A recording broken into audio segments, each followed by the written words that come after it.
welcome to the Two and a Half Brothers podcast, where we discuss FPL views and strategy, and usually our monthly league. But the international break has put paid to that, so we're going to look at wildcards for those that are considering implementing them. Chaps, how are we? Very good, thank you. Yeah, all good, thanks. Who is the wildcarder amongst you, or are you both wildcarders? So I'm a definitive nailed-on wildcarder. I think I did that 2 hours Yeah, after sure. the last podcast. Gemmas? I'm about 70-30 leaning towards wildcarder at the minute. I was very on the fence after the last podcast, but after running some drafts, definitely leaning towards doing it. Cool. I am definitively not a wildcarder, so I can run through my team first if you like. If you grab that for us, Jake. Yeah, let's do that. So I did have a good look at it. I think I'd only be looking at 3 to 4 transfers in, and 2 of my players are currently flagged. And both Strand Larsen and Saar don't sound particularly good. On the latter, he thought he was okay, but it transpires it might be worse than first suspected. So I'm potentially looking at bringing in another Palace attacker in the form of Mateta this week for Strand Larsen. I've got plenty of money in the bank. I don't really want to own Salah, given the compromises I'd have to make elsewhere. So I'm going to stick with that structure, possibly use just my one free transfer this week to go Strand Larsen to Mateta to get a Palace attacker back in. It's a bit frustrating, but I've had my hand forced a little bit. The transfers I would be looking to make on a wild card would be Murillo out, probably to Munoz or another Spurs defender. Probably look to get Mbermo in for Saar. I know United's fixtures aren't great, but he's looking top of the pops. I'm broadly happy with the structure in terms of having the 3 kind of semi-premium midfielders and the 2 5.5s. I find players like Semenyo and Kudus quite difficult to own, just in terms of my own kind of playing style. So I'm happy with this structure, and we'll be looking to have 3 decent forwards. I think there's a risk that people are going to wildcard into 3 or 4 mid-priced midfielders, which I always really struggle with. I think there's a risk you could get 3 or 4 weeks down the road and look at your team and think, I've got no returns from Semenyo and Kudus. I need to take -4, -8 to try and correct it. Apologies if you boys have gone that route. We weren't doing my wildcard yet. That's just my view on things. Per last week, really, things aren't that clear to me still at the moment. The things that I'm happy with, I've already got in my team.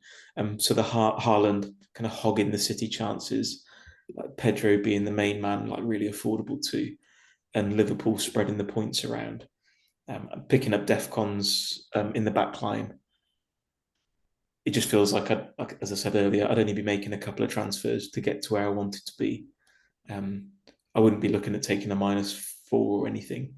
Having that playing bench for the most part kind of helps out there. But yeah, nothing too exciting really. Any thoughts or comments, chaps?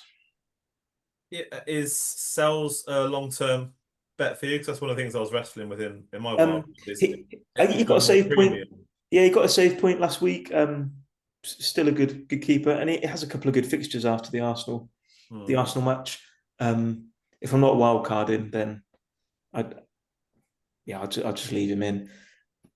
There aren't many places I'd rather go. Yeah. Certainly not for a free transfer. So happy just to leave him there until I wildcard. I wouldn't be looking to trade up either. Those transfers that I mentioned earlier would make a 5.5 keeper unaffordable, the team unaffordable, if I was to bring in a slightly more expensive goalkeeper. And I don't want to treble up on Chelsea yet. As and when Palmer comes back, I might want to to bring him back in. So yeah, try and not box myself in with 3 Chelsea. As we said last week, double Forest has been a real nightmare at the back. Yeah. But I think Sells is fine to hold. Cool. So that's my Well, that's you. Yeah. Jake, any views, or do you think it looks? It looks okay. I think you've been pretty unlucky with the injuries to Sarr and Strand Larsen, forcing you to try and make some transfers. I mean, I had yeah, Frimpong. I had Frimpong on top, so that's true. That's for true. Yeah, it's been hard work so far. And then Palmer, it's been tricky, but quick one. Any concerns over Verts given his no. start? I know they've got the fixture, but how many free transfers have you got? Is there room to get him out of the doors? Just the one. Obviously disappointing so far. He did have brief patches in the Arsenal game, but I didn't think he had much of a sniff really. There's no reason to do anything with the Burnley fixture. I see people online saying that Salah's record against Burnley isn't great, but I don't know how much stock you can put in that. If you've got him, you captain him. But I'm still happy with, like as I said earlier, happy with the 2 Liverpool, thinking that the goals will be spread around a bit more. Whether or not Isaac starts, that'll be interesting to see in terms of whether I try and get him at some point. I imagine the template's going to become Pedro, Isaac, Haaland at some point, and maybe a Mateta kind of filling in the meantime. But yeah, for now, I'll stick with it. Other issues. Nice. Cool. Then I'll hand over to the wildcarders or potential wildcarders. Yeah, let's go with the potential for now. So if I bring up the team. So because I haven't hit the actual wildcard button yet, I've been planning it on FPL.com. First person I brought in is Raya. I just want a goalkeeper I can just set there and forget. Not had too much luck with Sal's. Arsenal keeping 2 clean sheets already and sort of lowest goals conceded so far. I think just set him, forget about it. Virgil in as Defcon monster, along with Munoz, bit of attacking threat. I did talk about him pre-season. Reluctantly didn't get him in to start the season, and I think I've been punished there. He's been nibbling away at the Defcons. I don't think he's got any Defcons yet, but he has been nibbling away. So when I've got a kind of Defcon strategy, if you like. The fact that he's nibbling away at them is appealing to me. Yeah, you expect him to get some at some point, and they've got clean sheets in there as well. I think he's got an assist already. So yeah, lots of routes to points with him.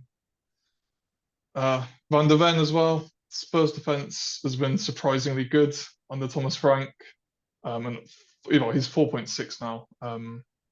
The cheaper of the 2 compared to Porro. I don't think it's really worth the extra sort of million to get Porro in. So quite happy with Van der Ven. And then on the bench, Tosin and Konza. So sort of mix of budget and premium defenders there. Not tempted by Fulham's Anderson, bit of a Defcon beast. I've not looked into him too much. I mean, he looked good even last year. So has he got Defcon points so far this season? Yeah, he's an animal. Is it? Okay. Yeah, and his numbers were really good for last year. Just if you didn't want to carry a Chelsea. Interesting point. I've not looked too closely at Fulham. No. Yeah. Not really on the radar. Onto the midfield. Mbeumo, who's in my current team, I would keep him in. I think he's looked really, really tidy. I know they've got City up next, but I think he could score, could assist. United's attack looks solid, and I think he could be a season keeper. I got rid of Salah, who was also in my original team. I've gone for a Liverpool double up of Gakpo and Ekitike.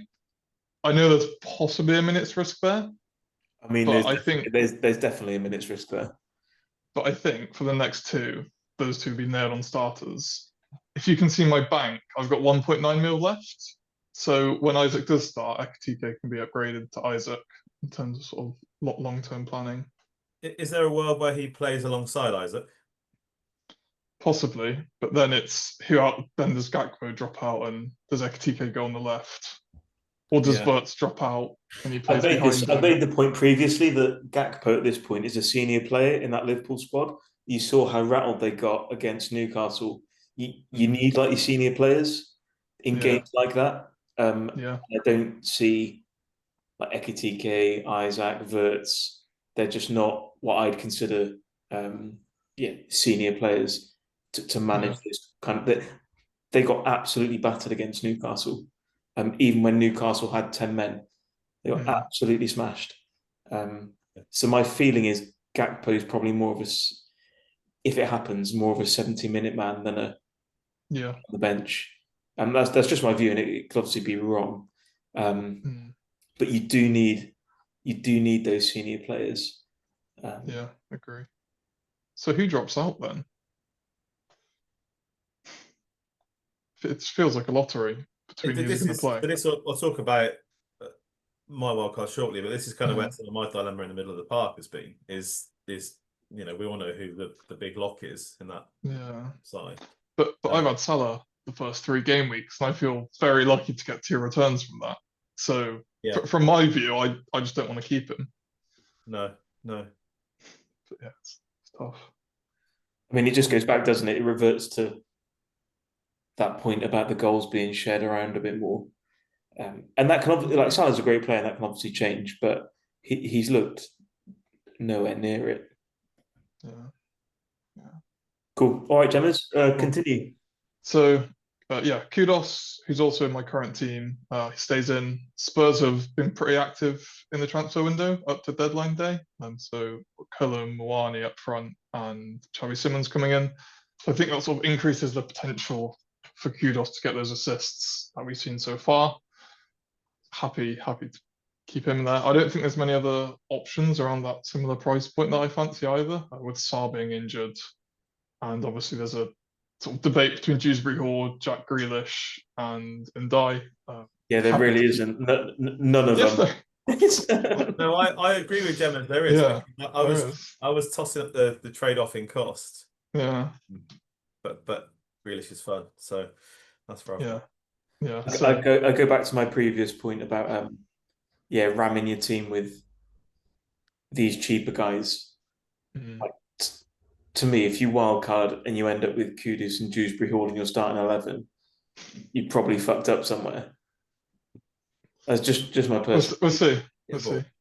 Debatable. Yeah, let's see. Says He also says the 8 million ranked. It's early days, but still. Yeah. 8 million can become 10 million quite easily. Or 6. Gemma's. Cool. And then, yeah, front line, Pedro, Haaland, Ekitike. Ekitike could be Mateta, or he could stay as is and upgrade to Isaac in the future. So this is quite a big shift for you, isn't it? I mean, I know you've run through your team, but you're going from Salah to Haaland effectively. Yeah. That's the key change, isn't it? Yeah. I tried I'm to putting do more money. cards. I'm putting more money up front. Is that right? Yeah. Get rid of Fulkrug and Strand Larson. Get the big money boys in. Did you have Raya or Virgil before? Is that a new spine at the back? Yeah, that's new as well. Looking back at my defense, it's pretty horrific choices for the start of the season. Although it did look good on paper to me, it's just not come to fruition. Yeah. But yeah, I think the more I look at it, the more inclined I am to wildcard into something like this. Mainly to get Haaland in, get Salah out, because it's just not been fun. I'd be tempted to squeak Reinders in there, Gemmers, to be honest, for Dewsbury Hall or something. No chance. Dewsbury Hall die hard for the season, I think. Just because he got some returns last week. I mean, Reinders are going to be in the better team. Playing 90 at the moment. But so one thing, City haven't been great. Do you think he's a rotation risk if Pep does tweak anything? No, absolutely not. You don't reckon? As far as you can be certain on City players, but he's 5.5 million.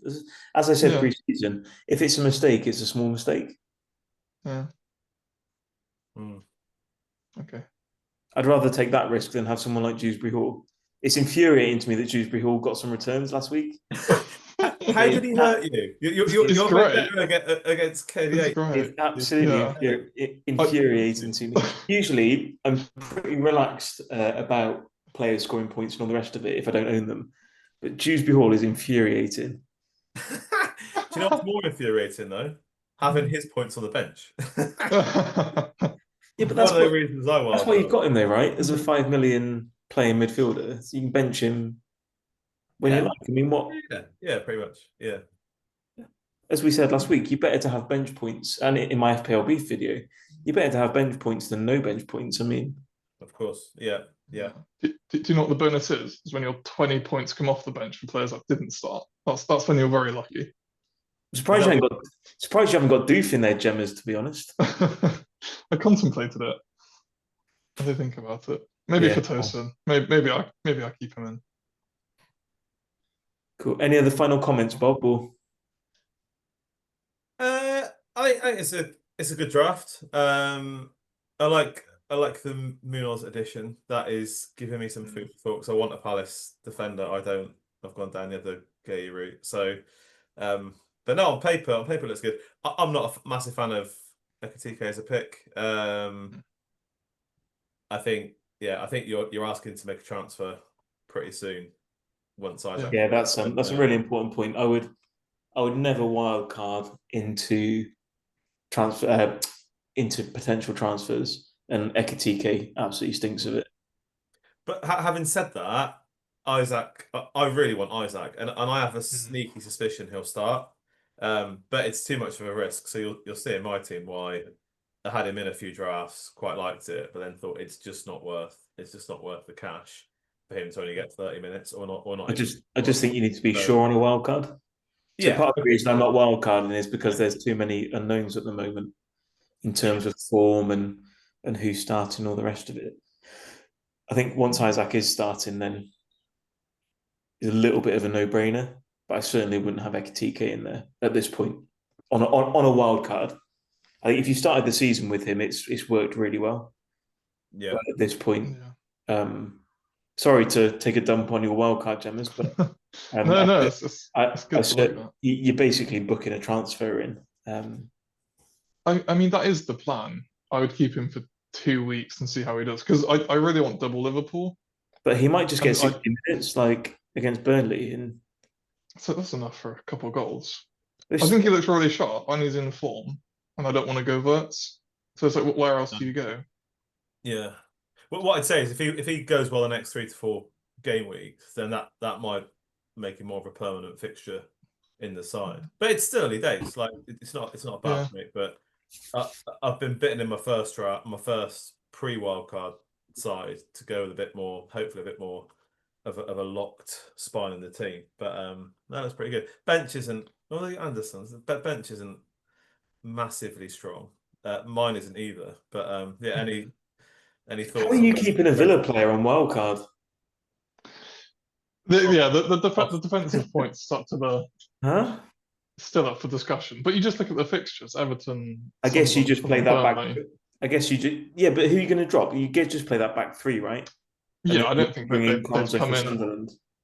Yeah, I don't think they'd come in very often, but just in case. But you won't even want to play Sunderland Cons against Sunderland because that'll give you 4 at the back because the other 3 will have good fixtures or decent fixtures. Sunderland, yeah, you'd put Anderson in for Dewsbury Hall. Yeah, maybe not. Maybe just be a 4-mil and just keep the extra cash. Shame, really, with the fixtures Villa have got that you can't just bang a Rodgers in there. And yeah, if he was in form and Rodgers of last season, you do a lot of work with having him in and moving the money around, but still not a starter. Yeah. Yeah, also Watkins was in my original team and he's in the bin, so there we go. Cool. Well, best of luck with it, Jake. I think it needs some work, but there we go. That's the beauty of the game. Shall we grab Bob's wildcard? Yes, let's have a look at this. Be kind. Be kind. I've had a rough start. Do you want to get Bob's wildcard, Jake, and not his current team? I can just hop off the chat if you want. If that's easy. But got to discuss it without me here. So yeah, should we get started with my side? So I have upgraded my keeper. So I know you've got Sells. I had Sells for a while. I don't trust Forest's defense. This locks you out of Isaac, though, doesn't it?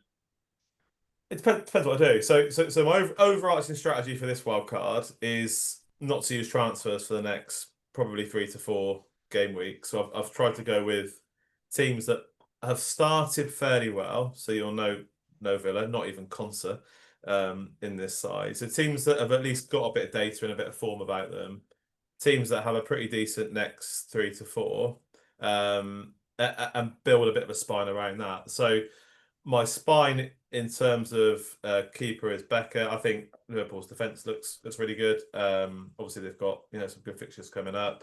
It was him or Raya. I've pretty much gone fixtures for Becker. And again, I think Liverpool's defense this season will slightly edge Arsenal's. I've gone with a fairly premium defender in Virgil. I'm not a massive DEFCON sort of obsessed type of manager, but Virgil's looking good. Paul are looking good. He does bring DEFCON points in, and he can have a goal here and there. And he's just so nailed on. Him into Becker as a defensive spine is strong, and I've still got Haaland in there. I can't see a world where I take him out. So he's going to be in.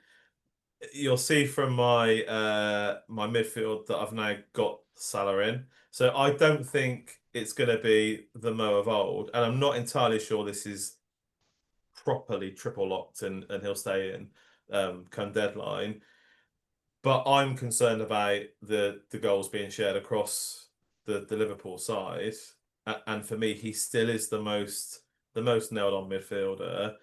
They've got decent run of fixtures coming up, and I think where my head is at, I'd rather use a bit more budget to go with someone like Salah for the next 3 or 4 weeks, see how that plays out, have the cash to move him out, which I suspect I might, unless he really kind of blazes it and hits it off with Isaac. But he's going to be my premium midfielder. I have one draft with Isaac in, and I really want him. I think he'll do incredibly well for Liverpool this year, but it just feels like a risk to take when in my previous drafts and the start of the season, I probably took a few too many risks. So he's out. My front line is pretty much nailed on, sort of stalwarts of the game, Mateta and Haaland. At the back, Bournemouth, again, started pretty well. Got a decent run of fixtures. I think Snessis looks really good. So he's in. He's pretty cheap, and he enables other premiums across the side.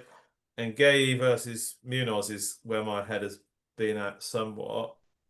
I think Gay's looked really strong, but I am pondering your point around DEFCON and Munoz and whether there's a trade-off to make between Gay and Munoz over the longer term. So if this 3 to 4 week strategy and kind of Munoz is going to bang a 14, 15 pointer at some point. He did so much for me last season. That's my worry. Is he goes and gets a couple of assists, nails his DEFCON, and then Gay's is just a steady clean sheet type of defender. But he's really good. And do you know what this team looks like?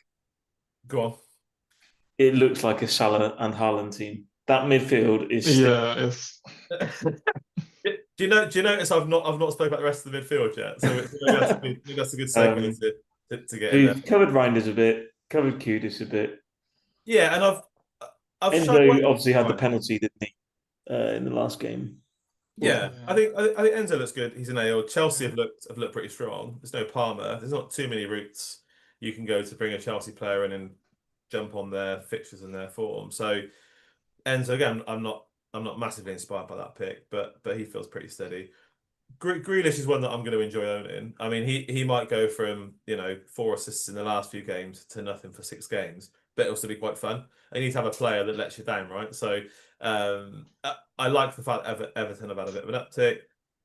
Villa at home should be a pretty aggressive attacking sort of side that we see from Everton against a team like Villa who are underperforming. And he looks sharp, and he's pretty locked. And Yeah. I don't dislike the pick. It's also quite The fun. leash The is way that they're playing, the leash is definitely off, isn't it, for Grealish? Like, oh, you can see it. He's been given license to roam, license to create. He looks like he's enjoying his football. I mean, And he's still creating for Everton, isn't he? So yeah, if you look at the Grealish that broke our hearts at Wembley for Villa, I see a bit of that Grealish in his first few appearances. And it's a fun pick. Isaac would have been fun as well, but it's too much of a gamble. So we'll see how that plays out. Again, the spread is here to give me some review time over the next 3 to 4 weeks, because on paper, a lot of these players have steady fixtures. So I shouldn't be getting to game week 6 or 7 or 8 and being like, I've got an awful lot of work to do. And we've got players that are in form. And the hope is that we get to maybe game week 8. I've built up some transfers. I've hopefully got some points. Let's be realistic. And I've got a little bit of wriggle room. If I need to move Salah out because he's blanked a few times, we can pull some cash back into the bank. Burks was a bit, if I look at where else I'd spend that Salah money. I had Fernandez in some drafts. I had Bomo in some drafts. But again, I don't. I almost want to see how Mo does for the next 3 or 4 games, rather than hope Bruno gets a penalty or United sort their shit out. So yeah, that's kind of where we're at. Any comments on the bench? yeah, it's dreadful. Why would you can't wildcard into a bench like that? We've seen already this year that we've seen already this year that benches are really valuable. If you wildcard and you've got Estev and Mark Dewey in your team, you fucked up. Like, Yeah. so Gemma's playing like wildcarding into Dewsbury Hall. It's mental. Like, in my opinion. Can we just go back to the Dewsbury Hall hate? Where is this coming from? I don't know. He's probably got him chained up somewhere in his house. Let's make for match day. I take your point. That midfield looks like 10 points, excluding Salah. Yeah. Okay. So here's a question for you guys: if I take Salah out and I deploy that 14 mil somewhere, are you strengthening the bench? I'm less excited by a strong bench for the next few games. You'd have so much money that you could do it all. Yeah. I mean, did you like my team is just an example of where those funds could go? There's just so many options. Be interesting to see if we lock these in, Gemmers, how the next few game weeks of points go between us, because like I said, they are drastically different. You were so fixed on Salah to start the season. I was after last season, but I think 3 game weeks is enough for me to see that he's not the same, and a lot of the attackers going down that left-hand side, he's just not involved. Yeah. It's just too much money. Burnley are shit. Oh, they scored 2 against United, so let's not. Yeah, they've also. I think they've conceded the most chances, haven't they? Yeah. I'd have the captaincy on Salah if I had it. I had him. I'd have the captaincy on Salah this week. I think you can also captain Haaland against United. I don't think there's much in that United midfield to be scared of. Yeah. I think if City had played better last fixture, I'd be on the triple captain right now. I've been debating whether to triple Haaland or not. For this fixture? For United, yeah. Oh, really? That's interesting. Okay. They have Burnley in a few game weeks. Yeah, I know this. I'd be looking at that. Yeah, and so is everyone else, but and also don't forget United are shitter than Burnley. So yeah, United are horrendous. If you're going to aim at one, Haaland's big chances are crazy. Like, yeah, that's what worried me, not having him as well. He's like 13 or 14 shots off. I mean, it's food for thought because I'm so far behind. If I did now not that I can use it for this fixture, but if I did now the triple captain for I think I've got the triple captain on at the moment for Haaland. You've got it on. I think so. If you converse, I'll double check. God, have a go. That sounds like my sort of punt. That does. whack it on and see how it goes. Have I got enough vibes in my team? You like to talk about my manager style and my punts. Do we need another punt in there? And if you were going to punt, who'd you go for? Isaac. Isaac's too risky. He'd be one hell of a punt if you got him and then he bagged. Got him, he started, and he scored a couple of goals. I wouldn't rule Yeah.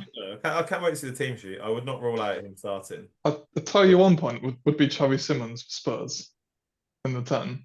Yeah, Spurs fans seem quite excited about him. Will he start? Who's I think so.